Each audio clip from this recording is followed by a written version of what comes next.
శ్రీమాత్రే నమః. శ్రీ గురుభ్యో నమః. యా దేవీ సర్వభూతేషు మాతృరూపేణ సంస్థితాం నమస్తస్సై నమస్తే అనేటటువంటి విషయం గురించి మనం ఈ రోజున ప్రస్తావించుకుందాము.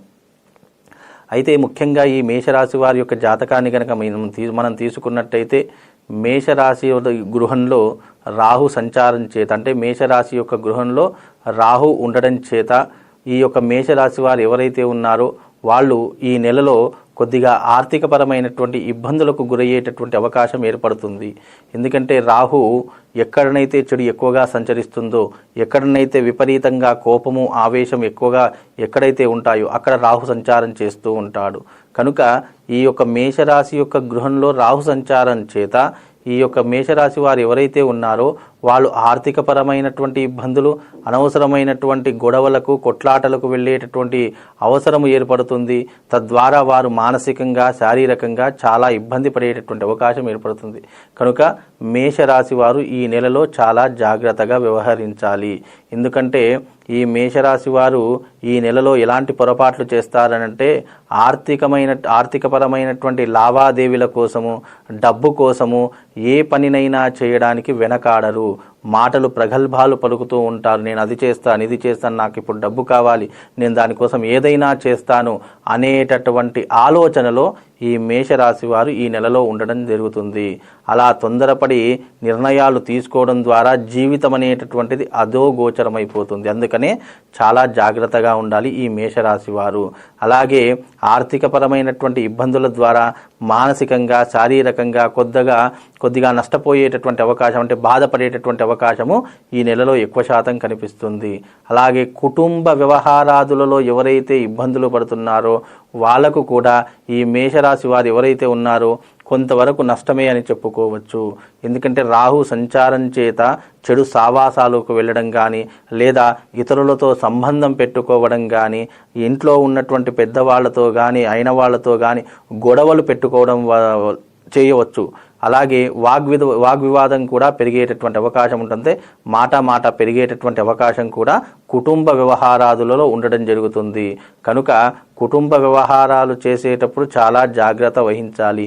ఇవన్నీ ఎందుకు చెప్తాము అనంటే, ఇలాంటివి మీ రాశి వారి జీవితంలో గనక చెప్పేటటువంటివన్నీ మీ దగ్గరగా ఉన్నట్టయితే ముందు జాగ్రత్త పడతారు. ఎందుకంటే ఏదైనా మనకు అపాయం జరుగుతుంది అని తెలిస్తే మనకి ఏం చేస్తాము, వెంటనే జాగ్రత్త పడతాము. అలాగే ఈ రాశి ఫలితాలు ఎందుకు చెప్తాం, అయ్యో మీరు చెప్పేటన్ని నిజమేనా, చాలామంది కింద కామెంట్స్ పెడుతూ ఉంటారు. ఇప్పటికే మా జాతకం చాలా దరిద్రంగా ఉందండి, మీరు మళ్ళీ ఇంకా భయపెడుతున్నారు అని చెప్పేసి చాలామంది అంటుంటారు. ఇది భయపెట్టడం కాదండి, విషయం ముందుగా మనకు తెలుసుకున్నట్టయితే అవి జరగకుండా మనం ముందు జాగ్రత్త తీసుకుంటామని చెప్పేసి దీని యొక్క ఫలితం అర్థం చేసుకోవాలి. కానీ మీరు చెప్పినవన్నీ జరిగిపోతాయా, మీరు చెప్పినవన్నీ నిజంగా అవుతాయా, ఇవన్నీ కామెంట్ల రూపంలో పెడుతూ ఉంటారు. కానీ అవి ఎంతోమందికి ఎన్నో ఊహలు ఉండొచ్చు, ఎన్నో అపార్థాలు ఉండొచ్చు, దీని గురించి అవగాహన లేనట్టు అవన్నీ పట్టించుకుంటూ పోతే జీవితం ముందుకు సాగదు. కనుక అలా పెట్టే వాళ్ళ గురించి ముందుగా చెప్తాను. ఎందుకంటే ఈ యొక్క ఫలితాలు అనేటటువంటి ముందుగా మీకు ఇవి ప్రతి ఒక్కరికి జరుగుతాయని చెప్పేసి ఖచ్చితంగా ఎవరు చెప్పలేరు కూడా. ఎందుకంటే మేషరాశి వారికి 100%లో కనీసం 70% అయినా ఇలాంటివి కొన్ని జరిగేటటువంటి అవకాశము ఉంటుంది అని ఒక అంచనా ప్రకారమే చెప్పవచ్చు. కానీ ఖచ్చితంగా జరుగుతాయని చెప్పేసి ఎవరు కూడా చెప్పరు. కానీ ఇలాంటివి జరగకుండా ముందు జాగ్రత్తగా మనము ఇలాంటివి జరగకుండా తగు జాగ్రత్తలు తీసుకుంటామని ఈ రాశి ఫలితాలలో అర్థం చేసుకోవాలి తప్ప ఇంకా అన్యదా భావించకూడదు.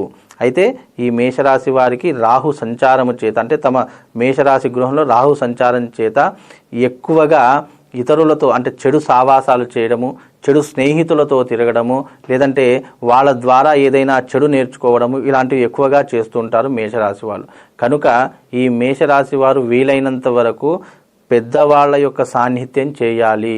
పెద్దవాళ్ల యొక్క సలహాలు సూచనలు, అనుభవజ్ఞులైనటువంటి పెద్దవాళ్ళు ఎవరైతే ఉంటారో వాళ్ళ యొక్క సలహాలు సూచనలు తీసుకొని పనిని ప్రారంభం చేసుకోవాలి.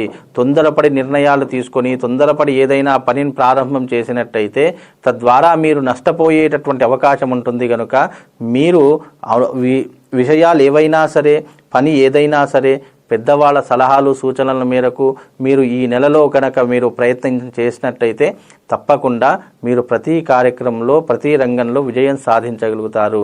అయ్యో వాళ్ళు చెప్పేది నేను వినడం ఏంటి, నాకు తెలియదా అని చెప్పేసి చాలామంది అనుకుంటారు. ఎంత తెలిసినా ఎంత ఏది చేసినా ఈ మేషరాశి వారు ఎక్కడో అక్కడ మిస్టేక్ చేసి, అంటే ఎక్కడో అక్కడ తప్పు చేసి అక్కడ వెంటనే వాళ్ళు ఇబ్బంది పడడం మొదలు పెడతా ఉంటారు. కనుక అలాంటి ఇబ్బందులు రాకుండా ఉండడానికి ఈ మేషరాశి వారికి సరైనటువంటి మార్గము ఈ నెలలో కార్తీక మాసం వచ్చింది. ఈ నెలలో కార్తీక మాసంలో వీలైతే ఒకసారి శివుడికి రుద్రాభిషేకం చేయించుకోండి. అలాగే ఇద్దరు బ్రాహ్మణులు కానీ 5 బ్రాహ్మణులు కానీ మీ ఇంటికి పిలిపించుకొని వాళ్లకు భోజనాలు పెట్టండి. తద్వారా మీకు ఏదైతే నష్టం జరగవలసినటువంటి సందర్భం ఏర్పడుతుందో అది తొలగిపోయి అక్కడ మీకు శుభాన్ని కలిగించేటటువంటి ఏదో ఒక మీకు అవసరం అనేటటువంటిది ఏర్పడుతుంది. ఆ భగవంతుడే అక్కడ మీకు అవసరాన్ని ఏర్పరుస్తాడు. కాబట్టి ఈ విధంగా రెమెడీ చేసుకుని, ఎందుకంటే కార్తీక మాసంలో పెట్టినటువంటి బ్రాహ్మణ భోజనానికి విశేషమైనటువంటి పుణ్య ఫలితం దక్కుతుంది. అలాగే ఈ కార్తీక మాసంలో పెట్టేటటువంటి శివుడికి అభిషేకం చేసేటటువంటిది ఏదైనా కానివ్వండి, దానికి 10ంతల రెట్టింపు ఫలితాన్ని ఆ భగవంతుడు మనకు అందజేసేటటువంటి మాసము ఈ కార్తీక మాసం. కనుక ఈ కార్తీక మాసంలో మేషరాశి వారు తప్పకుండా ఆచరించవలసి, తప్పకుండా ప్రతి సోమవారము శివాలయానికి వెళ్ళండి. అక్కడ శివుడికి అభిషేకం చేయించుకోండి. వీలైతే అక్కడ సమయాన్ని ఎక్కువగా కేటాయించుకోండి. తద్వారా మీకు తెలియని ఏవైనా విషయాలున్నా కూడా ఆ భగవంతుడు మీకు తెలియజేస్తాడు. ఎక్కడైనా తప్పు చేసేటటువంటి అవకాశం ఉన్నా ఆ తప్పుని చేయకుండా ఆ భగవంతుడే మిమ్మల్ని